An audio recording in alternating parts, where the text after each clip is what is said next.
Tender time ಆಗ್ತಿದೆ ಅಜ್ಜಿ. ಟೆಂಡರ್ಗಿಂತ ನಿನ್ ಪ್ರಾಣ ಮುಖ್ಯ ದಿವ್ಯಾ. ನನಗೇನು ಆಗಲ್ಲ ಅಜ್ಜಿ, ನನ್ ಜೊತೆಲಿ ನಾಣಿ ಅಂಕಲ್ ಇದಾರಲ್ವಾ. ಇರ್ವೆಗೆ ಸೊಳ್ಳೆಗೆ ಭಯ ಪಡೋನು ನಿನ್ನೆ ಹೇಗ್ ಕಾಪಾಡ್ತಾನಮ್ಮ. ಇವನ್ನ ನಂಬ್ಕೊಂಡ್ರೆ ನಾಯಿ ಬಾಲ ಹಿಡ್ಕೊಂಡು ನದಿ ಈಜ್ದಾಗೆ. ನೀವು ದೊಡ್ಡ ಆರ್ಮಿ ಮೇಜರ್ಸ್. ದಿವ್ಯಮ್ಮಂಗೆ ಏನಾದ್ರೂ ಅಪಾಯ ಬಂದ್ರೆ ನಾನು ಪ್ರಾಣ ಕೊಟ್ಟಾದ್ರೂ ಕಾಪಾಡ್ತೀನಿ. ನಿನ್ ಸ್ವಾಮಿ ಭಕ್ತಿನ ಅನುಮಾನಿಸಲ್ಲ ನಾಣಿ, ಆದ್ರೆ ಸೆಕ್ಯೂರಿಟಿ ಇಲ್ಲದೆ ದಿವ್ಯಾನ ಕಳ್ಸೋಕ್ಕಾಗಲ್ಲ. ಬೇಕು ಅಂದ್ರೆ ಹೊರಗಡೆ ಇರೋ ಸೆಕ್ಯೂರಿಟಿನ ಕರ್ಕೊಂಡು ಹೋಗ್ತೀನಿ ಅಜ್ಜಿ. ಟೆಂಡರ್ಗೆ ಟೈಮ್ ಆಗ್ತಿದೆ. ಆದ್ರೂ ಸರಿ, ಸ್ವಲ್ಪ ಹೊತ್ತು ಕಾಯೋಣ ನಾಣಿ. ಟೈಮ್ ಆಗೋದ್ರೆ ಟೆಂಡರ್ ಹಾಕೋಕ್ಕಾಗಲ್ಲ ಮೇಡಮ್. ಅಂದ್ರೆ ಏನು ನಿನ್ನ ಉದ್ದೇಶ? ಸೆಕ್ಯೂರಿಟಿ ಇಲ್ಲದೆ ದಿವ್ಯಾನ್ ಕರ್ಕೊಂಡು ಹೋಗಿ ಸಾಯಿಸೋಣ ಅಂತನಾ? ಲೇ, ದಿವ್ಯಗೇನಾದ್ರೂ ಆದ್ರೆ ನೀನು ನಿನ್ ಕುಟುಂಬ ಜೀವಂತವಾಗಿರಲ್ಲ. ನಿಲ್ಲಿಸ್ತೀರಾ ಸ್ವಲ್ಪ?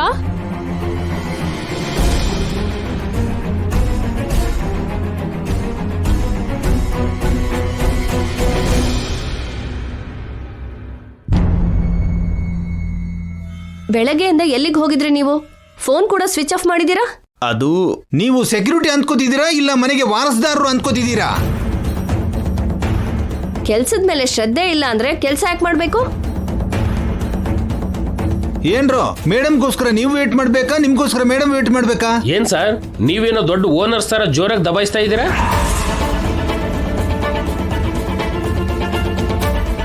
ಏನೋ, ನಾವು ಓನರ್ಸ್ ಅಲ್ವಾ? ಓಹೋ, ಈ ಮಧ್ಯೆ ನೀವು ಈ ತರ ಕೂಡ ಫೀಲ್ ಆಗ್ತಿದ್ದೀರಾ? ಕೊನೆಗೆ ಕೆಲಸವನ್ನು ಕೂಡ ಕಿಂಡಲ್ ಮಾಡ್ತಿದ್ದಾನೆ. ಸಾಕು ನಿಲ್ಸಿ. ಎಲ್ಲಿಗೆ ಹೋಗಿದ್ರಿ ನೀವು? ಇವತ್ ನಾನು ಟೆಂಡರಿಗೆ ಹೋಗ್ಬೇಕು ಅಂತ ಗೊತ್ತಿಲ್ವಾ ನಿಮ್ಗೆ? ಸೆಕ್ಯೂರಿಟಿ ಅಂದ್ರೆ ಏನು ಅಂತ ಗೊತ್ತಾ? ಹೇಗಿರ್ಬೇಕು ಗೊತ್ತಿಲ್ವಾ? ಇಷ್ಟು ಇರ್ರೆಸ್ಪಾನ್ಸಿಬಲ್ ಆಗಿ ಹೇಗಿದ್ದೀರಾ? ಅಷ್ಟಕ್ಕೂ ಇಷ್ಟೊತ್ತು ಏನ್ ಮಾಡ್ತಿದ್ರಿ? ಸಾರಿ ಮ್ಯಾಮ್, ದೇವಸ್ಥಾನಕ್ಕೆ ಹೋದ್ವಿ. ದಿವ್ಯಾಗೆ ಇಂಪಾರ್ಟೆಂಟ್ ಕೆಲಸ ಇದೆ ಅಂತ ಗೊತ್ತಿದ್ದು ದೇವಸ್ಥಾನಕ್ಕೆ ಹೋಗೋಂಥದ್ದೇನು? ನಿಮ್ ಪರ್ಸನಲ್ ಕೆಲಸ ಇದ್ರೆ ಆಮೇಲೆ ನೋಡ್ಕೋಬಹುದಲ್ವಾ? ನಾವು ಹೋಗಿದ್ದು ದಿವ್ಯಾ ಮೇಡಮ್ಗೋಸ್ಕರನೇ ಮ್ಯಾಮ್. ನನಗೋಸ್ಕರನಾ? ಹೌದು ಮ್ಯಾಮ್, ಈ ಟೆಂಡರ್ ನಿಮ್ಗೆ ಬರ್ಬೇಕು ಅಂತ ದೇವಸ್ಥಾನದಲ್ಲಿ ಪೂಜೆ ಮಾಡಿಸಿದ್ವಿ.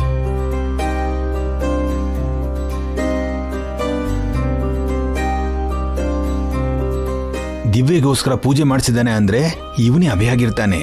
ಈ ಟೆಂಡರ್ ನಿಮಗೆ ಸಿಗುತ್ತೆ ಅಂತ ಪುರೋಹಿತರು ಪೂಜೆನ ಚೆನ್ನಾಗಿ ಮಾಡಿ ಹೇಳಿದ್ರು ಮ್ಯಾಮ್.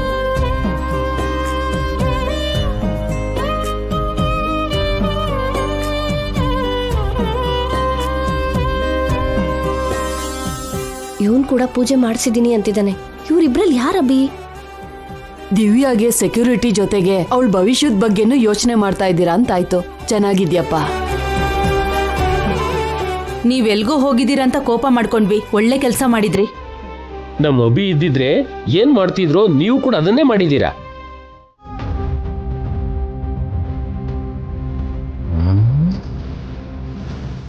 ಚಂದ್ರಿಕಾ, ನಾಣಿ ಗೊತ್ತಿದ್ದು ಹೇಳಿದ್ನೋ ಗೊತ್ತಿಲ್ಲದೆ ಹೇಳಿದ್ನೋ? ಅವ್ರಿಬ್ರಲ್ಲೊಬ್ಬ ಅಭಿ ಅಂತ ನಾಣಿಗೇನ್ ಗೊತ್ತು? ಗೊತ್ತಿಲ್ದೇನೆ ಹೇಳ್ದ. ಸಾರಿ ಅಂಕಲ್, ಅಣ್ಣನ ಯಾರ ಜೊತೆನೂ ಹೋಲಿಸ್ಬೇಡಿ. ಅಣ್ಣ ಅಣ್ಣನೇ. ಅಭಿ ಅಣ್ಣನ ಬೇರೆ ಯಾರಲ್ಲೂ ನನಗೆ ನೋಡೋಕ್ಕಾಗಲ್ಲ.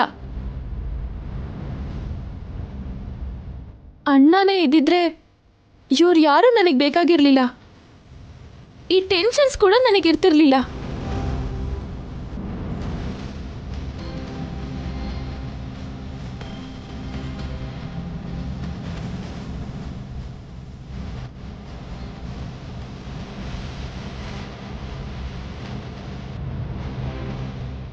ಸರಿ, ನಡೀರಿ ಹೋಗೋಣ. Okay madam.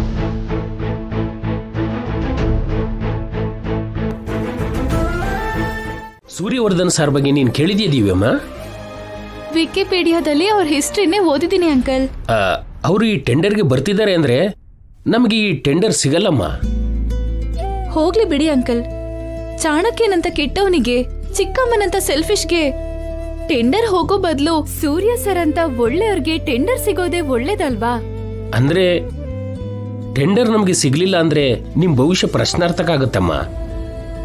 ಶೇರ್ ಹೋಲ್ಡರ್ಸ್ಗೆ ನೀವು ಕೊಟ್ಟಿರೋ ಮಾತು ನೆನಪಿದೆಯಲ್ವಾ?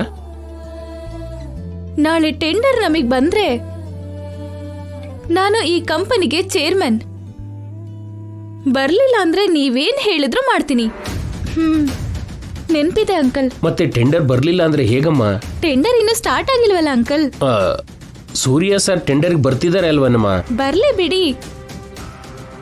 ನಮಗೊಬ್ರ ಮೇಲೆ ಎಷ್ಟೇ ಭಕ್ತಿ ಗೌರವ ಇದ್ರೂ ವ್ಯಾಪಾರದಲ್ಲಿ ಆ ವ್ಯಕ್ತಿ ನಮ್ ಪ್ರತಿಸ್ಪರ್ಧಿ ಆಗಿದ್ದಾಗ ಅವನ ಜೊತೆ ಸ್ಪರ್ಧೆ ಮಾಡ್ಲೇಬೇಕು, ಗೆಲುವಿಗೋಸ್ಕರ ಆ ಕ್ಷಣದವರೆಗೂ ಪ್ರಯತ್ನ ಮಾಡ್ಲೇಬೇಕು ಹಾಗಂತ ಅಪ್ಪ ಡೈರಿಲ್ ಬರ್ದಿದ್ರು.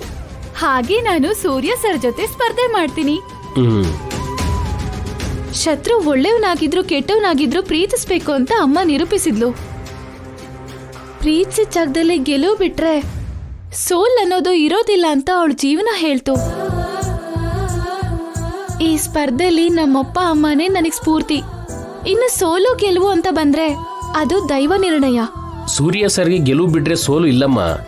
ಅವ್ರು ಯಾವುದನ್ನು ಮುಟ್ಟಿದ್ರೂ ಸಕ್ಸಸ್ ಆಗಿದೆ. ಮುಟ್ಟಿದೆಲ್ಲ ಬಂಗಾರ ಆಗಿದೆ ಅಮ್ಮ. ಪರವಾಗಿಲ್ಲ ಅಂಕಲ್, ಅಷ್ಟು ಸ್ಟ್ರಾಂಗ್ ಇರೋರ ಮೇಲೆ ಗೆದ್ರೆ ಹಿಸ್ಟ್ರಿ ಆಗುತ್ತೆ, ಸೋತ್ರೆ ಲೆಸನ್ ಆಗುತ್ತೆ. ನಾನ್ ಎರಡಕ್ಕೂ ಸಿದ್ಧವಾಗಿದ್ದೀನಿ. ಖಂಡಿತ ದೇವರು ನಿನ್ನನ್ನು ಕಾಪಾಡ್ತಾನಮ್ಮ. ನೀನು ಹೋರಾಡ್ತಿರೋದು ನಿನಗಿಂತ ದೊಡ್ಡವ್ರ ಜೊತೆ. ನಿನ್ ಜೊತೆ ಸ್ಪರ್ಧೆಗೆ ಬರ್ತಿರೋದು ನಿಮ್ ಚಿಕ್ಕಮ್ಮನ ರೂಪದಲ್ಲಿ ಸ್ವಾರ್ಥ, ಚಾಣಕ್ಯನ ರೂಪದಲ್ಲಿ ಕೆಟ್ಟತನ. ಆದ್ರೆ ನಿನ್ನಲ್ಲಿ ಒಳ್ಳೆ ಗುಣ ಇದೆ. ಗಟ್ಟಿಯಾಗಿ ಕೇಳ್ಕೊಳಮ್ಮ. ನಿನ್ನ ಸಂಕಲ್ಪ ಬಲವಾಗಿದ್ರೆ ಗೆಲುವು ನಿನ್ನ ಸ್ವಂತ ಆಗುತ್ತೆ.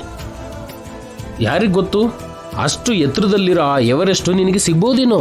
ಸಿಕ್ಕಿದ್ರು ಸಿಗ್ಲಿಲ್ಲ ಅಂದ್ರು ನಾನು ಅವ್ರನ್ನ ನೋಡ್ಬೇಕು ಅಂಕಲ್. ನಡೆದಾಡೋ ಲೈಬ್ರರಿ ಆಗಿರೋ ಸೂರ್ಯ ಸರ್ನ ನೋಡ್ಬೇಕು, ಅವ್ರ ಜೊತೆ ಸ್ಪರ್ಧೆ ಮಾಡ್ಬೇಕು, ಒಂದು ಒಳ್ಳೆ ನೆನಪಾಗಿ ಉಳಿಬೇಕು. ಅಷ್ಟೇ ಸಾಕು. ನಿನ್ ಮಾತು ಕೇಳ್ತಿದ್ರೆ ಕುರುಕ್ಷೇತ್ರ ನೆನಪಿಗೆ ಬರ್ತಿದೆಯಮ್ಮ. ಕೃಷ್ಣನ ಹತ್ರ ಸೈನ್ಯ ಕೊಟ್ರೆ ಸಾಕು ಅಂತ ದುರ್ಯೋಧನ ಹೇಳ್ದ. ನೀನು ನನ್ನ ಪಕ್ಕದಲ್ಲಿದ್ರೆ ಸಾಕು ಅಂತ ಅರ್ಜುನ ಹೇಳ್ದ. ಚಾಣಕ್ಯನ ತನ್ನ ಕಡೆ ತಿರುಗಿಸ್ಕೊಂಡ್ರೆ ಗೆಲುವು ನನ್ನದೇ ಅಂತ ನಿಮ್ ಚಿಕ್ಕಮ್ಮ ಹೇಳ್ತಿದ್ದಾಳೆ. ಕೃಷ್ಣ ಹಾಗೆ ಬರ್ತಿರೋ ಆ ಸೂರ್ಯ ಸಾರ್ನ ನೋಡಿದ್ರೆ ಸಾಕು ಅಂತ ನೀನ್ ಹೇಳ್ತಿದೀಯ. ಸೈನ್ಯನ ನಂಬಿಕೊಂಡ ದುರ್ಯೋಧನ ನಾಶ ಆಗೋದ.